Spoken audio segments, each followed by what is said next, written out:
안녕하세요. 원자력 뉴스의 김혜진 교수입니다. 지난 9월 1일 김성한 환경부 장관이 기자들 앞에서 이렇게 얘기했죠. 한국은 완전한 탈원전을 추구하지 않는다. 그로부터 열흘 후 9월 11일 이재명 대통령은 다른 톤의 얘기를 했습니다. 원전 하나 짓는데 최소 15년은 걸린다. 결국 재생에너지를 키워야 한다. 둘 다 에너지 균형을 말하지만은 방향은 살짝 다르죠. 오늘은 이 두 발언이 의미하는 바, 그리고 한국 원전의 향후 운명에 대해서 이야기해 보겠습니다. 자, 먼저 이 김성환 환경부 장관의 발언부터 보죠. 한국은 완전한 탈원전을 추구하지 않는다. 이 말은 단순한 입장 표명이 아니라 정책 방향의 전환점이었습니다. 장관은 재생에너지를 확대하되 전력의 안전성을 위해서 원전을 에너지 믹스의 한 축으로 유지하겠다고 말했어요. 즉, 재생 중심이지만 원전의 역할을 인정한 현실적인 선언이었습니다. 그 배경에는 세 가지 요인이 있습니다. 첫째, 급증하는 전력 수요, 반도체,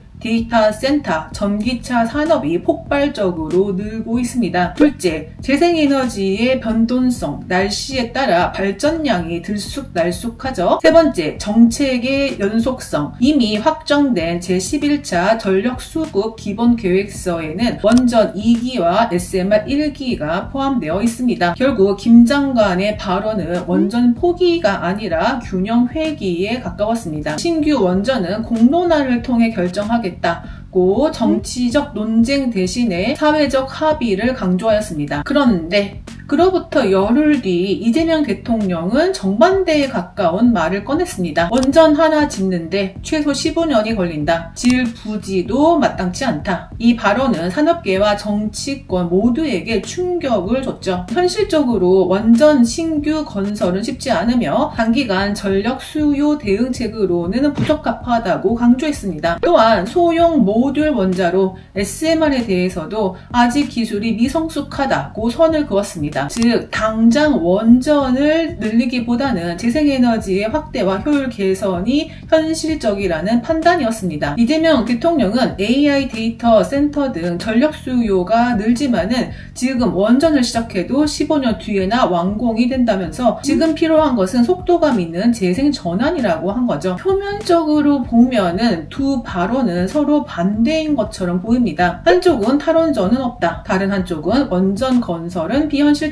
하지만 조금만 깊게 들여다보면은 둘 다 같은 현실을 다른 각도에서 보고 있다는 것을 알 수가 있습니다. 김성환 장관은 기저 전력의 확보, 즉 에너지의 안전성을 걱정하고 있고, 이재명 대통령은 시간과 실행력, 즉 단기간 수급 대응의 현실성을 보고 있는 것입니다. 즉 장관은 큰 그림을, 대통령은 단기 실현 가능성을 말한 셈이죠. 두 메시지를 종합하면은 이렇습니다. 기존 원전은 유지하고 수명은 연장한다. 신규 원전은 속도, 비용, 입지 한계로 당분간은 유보한다. 재생에너지와 개통투자로 전력 안전성을 보완한다. 결국 탈원전도 그리고 완전 친원전도 아닌 실용적 에너지 절충점에 서 있는 것입니다. 그렇다면은 왜 이런 미묘한 메시지가 나왔을까요? 첫째, 국내 전력 위기의 신호입니다. 여름, 겨울 피크 수요가 매년 최고치를 갱신하고 있습니다. 전기차 데이터 센터 증가로 전력 소비는 폭증했지만 재생에너지는 날씨에 따라서 불안정하죠. 둘째, 국제적 흐름입니다. 미국, 유럽은 기후위기 대응을 위해서 원전 재가동과 SMR 개발을 동시에 추진하고 있습니다. 하지만 건설비 폭등, 폐기물 문제로 속도는 더딘 상황이에요. 셋째, 국내 사회적 여론입니다. 탈원전 정책에 대한 피로감과 동시에 원전 확대에 대한 불안감이 공존합니다. 즉, 국민 합의가 없는 극단적 정책은 정치적 부담이 크다는 것을 양측이 인식한 것입니다. 이런 이유로 정부는 탈원전 대신에 균형과 현실이라는 키워드로 방향을 잡고 있습니다. 자, 그렇다면은 앞으로 어떻게 될까요? 단기적으로는 신규 원전 착공은 어렵습니다. 정부는 우선 기존 원전의 안전성 강화와 수명 연 연장에 집중할 가능성이 높습니다. 이건 이미 경제성과 탄소 감축 면에서